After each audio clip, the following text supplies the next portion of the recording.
Well, Casey, there was another big story this week involving politics and tech, and this one did not get a ton of attention relative to the Charlie Kirk assassination story, but I thought it was a big, important investigation from my colleagues at the Times that deserved more attention than it got. I completely agree with you. This one is a really extraordinary piece of journalism, and so I'm glad we're highlighting it today. Yeah, so this story involves two seemingly intertwined deals between the Trump administration, World Liberty Financial, which is the Trump family part-owned cryptocurrency company, and the United Arab Emirates.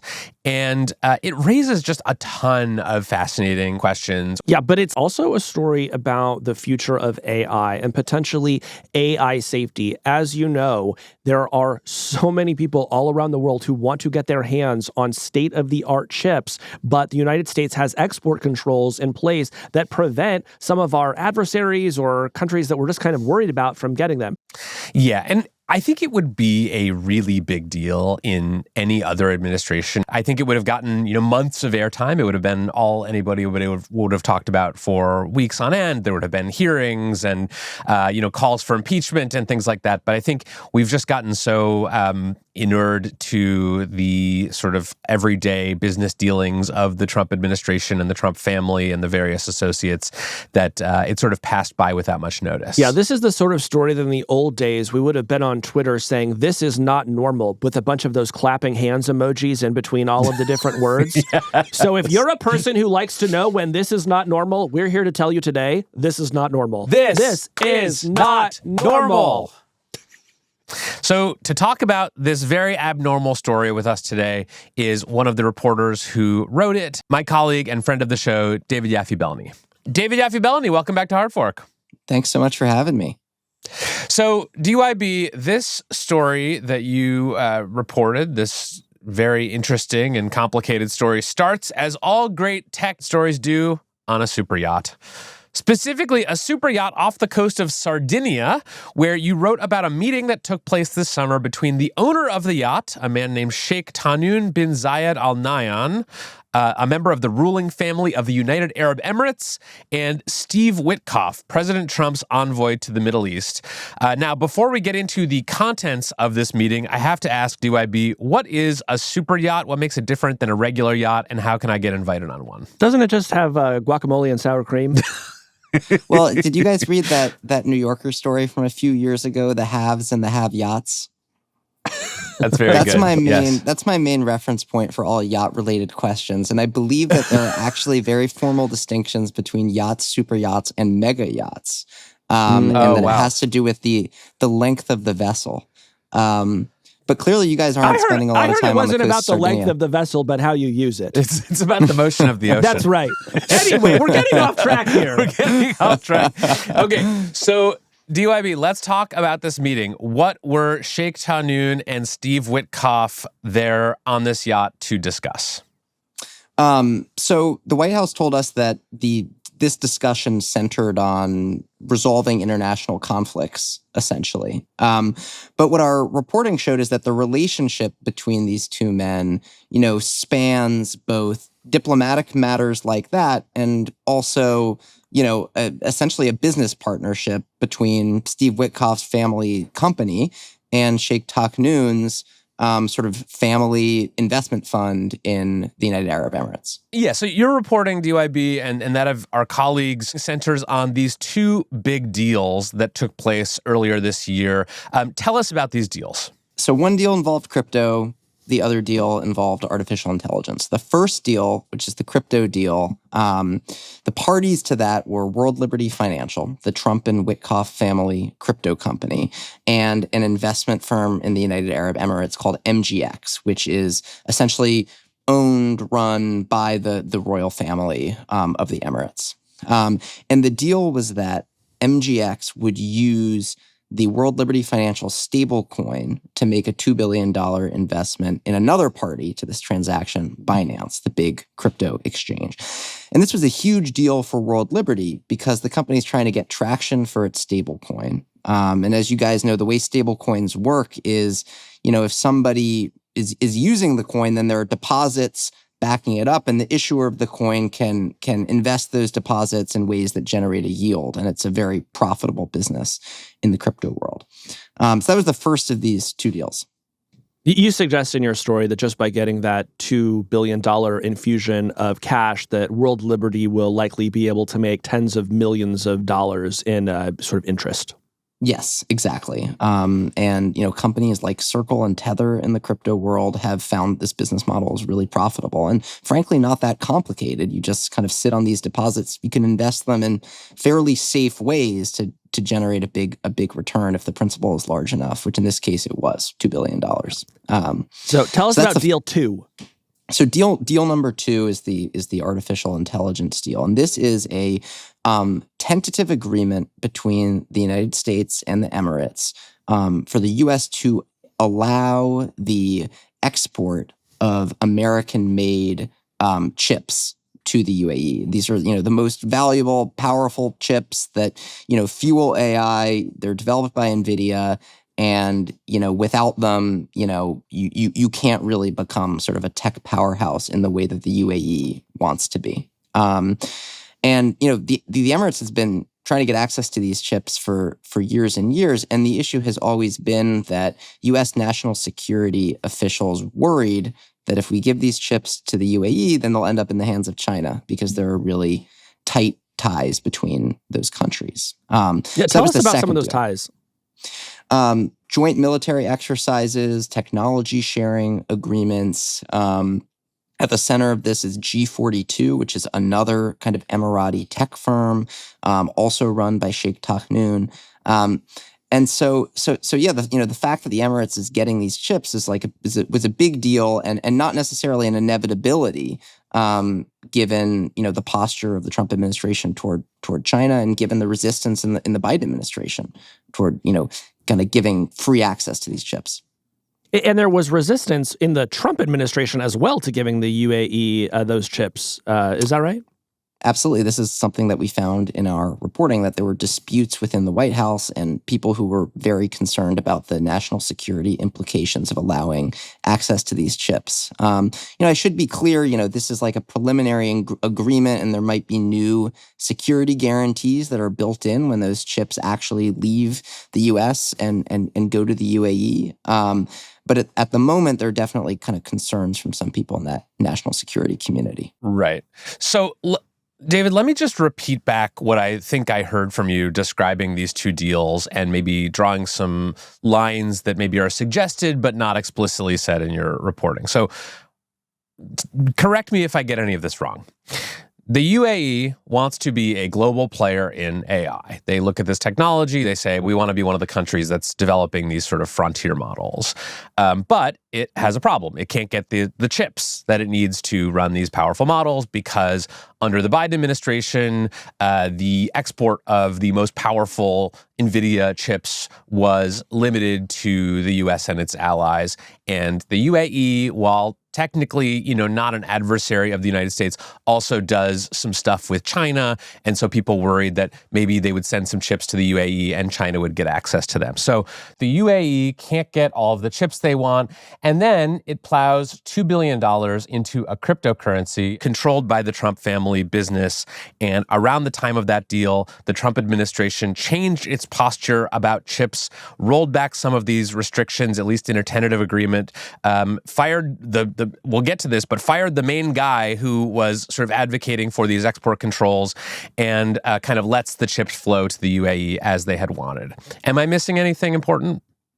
I mean, I would say that the main thing that we kind of say in our story, and that is important to understand, is that we did not find evidence of a kind of direct quid pro quo here. What the story basically shows is that these two deals involved many of the same people. They were negotiated in roughly the same time period, and they were interconnected in ways that people weren't aware of when these sort of back-to-back announcements happened in May. I'll give you an example of that from our reporting. An employee at G42, the big Emirati tech firm that wanted the chips, was simultaneously working for that firm and for World Liberty Financial at the same time while all of this was going on. And so, you see this sort of intermingling, and it raises all sorts of concerns about ethics rules, conflicts of interest, whether U.S. interests are being subordinated, to the kind of commercial priorities of the Emiratis and the families of the people in the Trump administration. All of that is at play in our story, but we certainly can't say that there was, an explicit quid pro quo.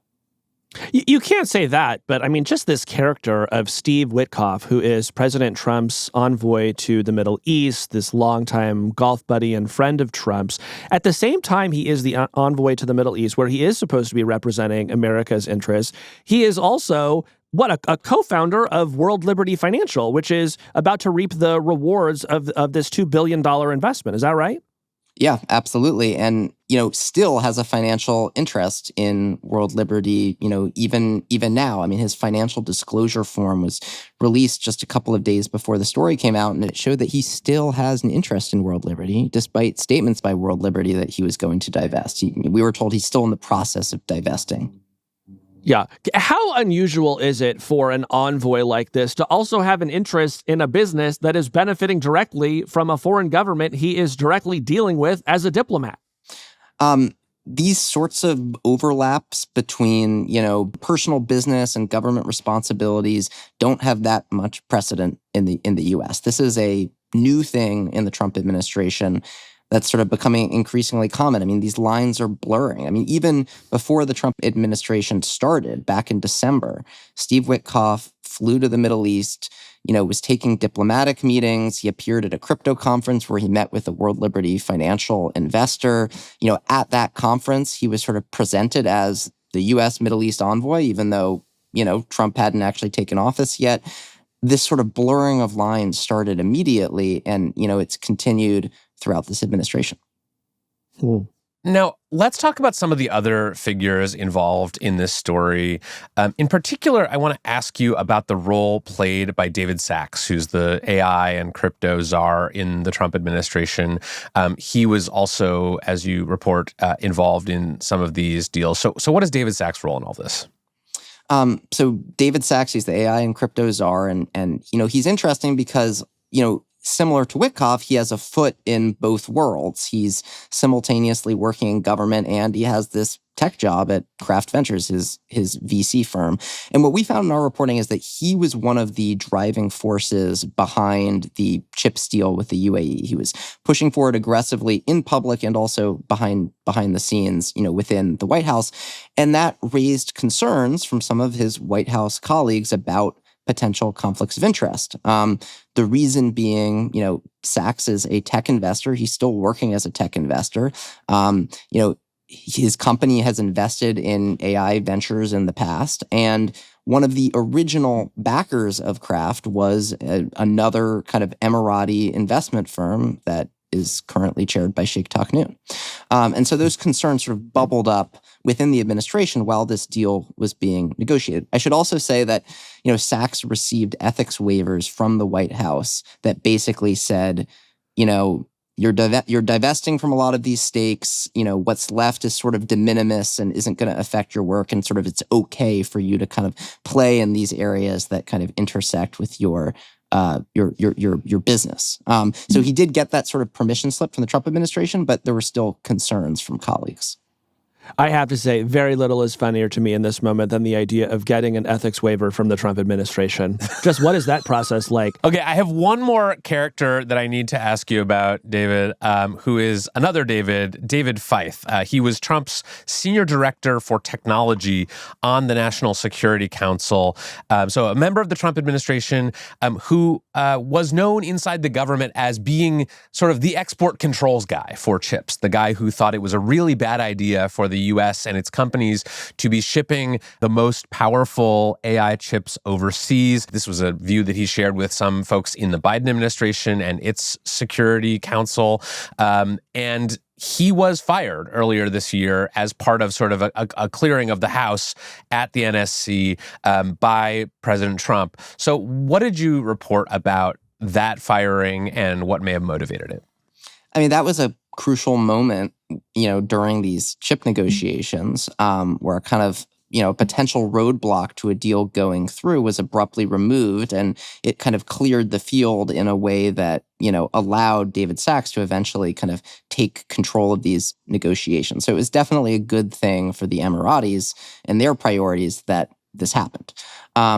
The reason that he got fired is that Laura Loomer, the kind of right-wing agitator, had a meeting with Trump in which she urged the firings of Feith and several other national security colleagues. And the reason that Loomer gives for this is, partly that Feith's father, Doug Feith, was sort of aligned with the kind of neocon, sort of Bush-era Republican Party, which she sort of advocates against. And so she essentially argued, to Trump, like, you've got to get rid of all these people for that reason.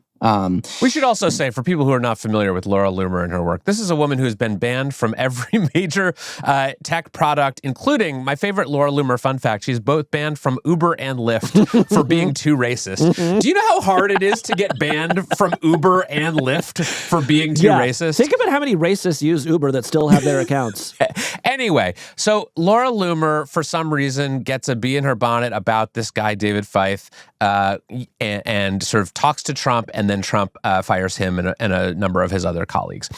This is the part of the story where a light bulb went off for me, because I remember earlier this year when the Trump administration was sort of seemed to change its posture on AI and AI sort of proliferation very suddenly, right? This was an administration that had a lot of people in it that were very hawkish on China, that saw us as being in a kind of race with China to develop powerful AI systems.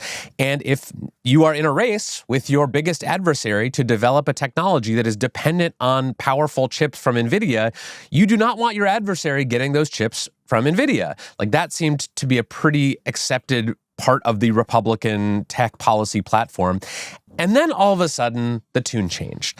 Then all of a sudden, David Sacks and other people in the administration started talking about how it was actually good if these American NVIDIA chips got to China and other adversaries, because we wanted companies and governments to be building AI on top of our technology. That was sort of their America First strategy. And I could never quite understand why that change had occurred so quickly or what was motivating it. And David, your story helped me kind of connect some dots there that had been missing. Yeah, I mean, that sort of moment where the kind of Trump administration's tone on this shifts is kind of really important to what's going on. And again, I mean, like, this reporting is really difficult and complicated, and I'm sure there's more about these two deals that will, come out over the coming years, and we don't know exactly what went into all of the sort of decisions behind the scenes. But, I think what we were able to show is sort of, broadly the timelines of how these two deals developed and how they intersected. Yeah. I mean, give us a little flavor of the behind the scenes reporting process, because there are a lot of bylines on this story. It's you, Eric Lipton, Bradley Hope, Trip Mickle, and Paul Moser.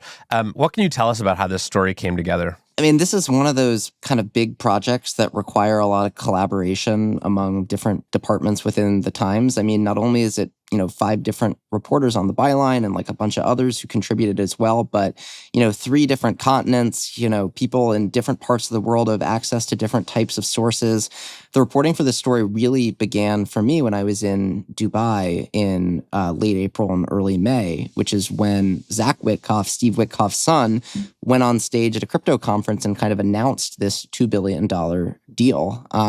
And I was there in the room for that and kind of covered it at the time. And, from the moment it happened, we wondered, how did this come together? I mean, it was just so unusual for a foreign leader to be channeling money to the family of a top White House advisor. I mean, that's just not the sort of thing that happens in the United States.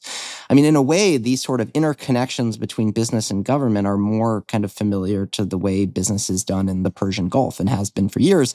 And one interesting thing that Zach Witkoff said on stage at that event is that we should really take a page out of the Emirati royals' book, essentially. We should try to be more like them.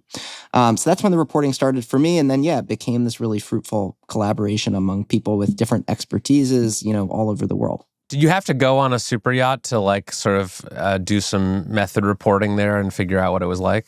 Super yachts actually aren't that exciting for me since I have my own mega yacht parked in the Hudson River. So it's a little bit of a letdown. Did you try any of that Dubai chocolate while you were over there? I saw the Dubai chocolate. I looked at the price tag. I wondered whether it would fit within the New York Times expense policy, and I passed. I didn't get an ethics waiver to buy the Dubai chocolate. Yes. How has the White House responded to this reporting? What did they say? Did they acknowledge any of what you had reported was newsworthy or interesting? Both the White House and World Liberty Financial told us that there was no connection between these two deals. One was government business, one was private business. They weren't connected. That was a statement that both those kind of parties made. The White House also told us that David Sachs didn't have any financial stake in the U.A.E. chips deal, that he didn't know the key Emirati players in that deal before it came together, and that he was really just focused on advancing the administration's priorities. And then the White House also told us that Steve Witkoff is, working with ethics lawyers to make sure that he is in compliance with all the relevant rules, and that he's still in the process of divesting 8 months into the administration. So that was kind of basically the response. And I should say, the Emiratis also told us that, G42 spokesman said that, they have protocols to protect against conflicts of interest and that type of thing. Right. So let's kind of take a step back from this and zoom out a little bit. David, you've been covering crypto for a long time. You've been on this show many times to talk about the various entanglements that the Trump administration has with the crypto industry. It seems to me like what this story really illustrates is that crypto has become the primary vehicle for influence in the Trump administration, that basically people around the world are starting to figure out that if you want to change the Trump administration's mind about something or influence its policymaking, one way you can do that, and potentially a very direct and effective way, is by buying a bunch of stuff that the Trump family has a business interest in through this World Liberty Financial crypto company. Is that true? It has certainly become a pattern in the crypto industry that, players that want something from the U.S. government, and virtually everybody in the crypto world wants something. It's such a kind of nascent area that there are new regulations in the works and all sorts of things that everybody's pushing for.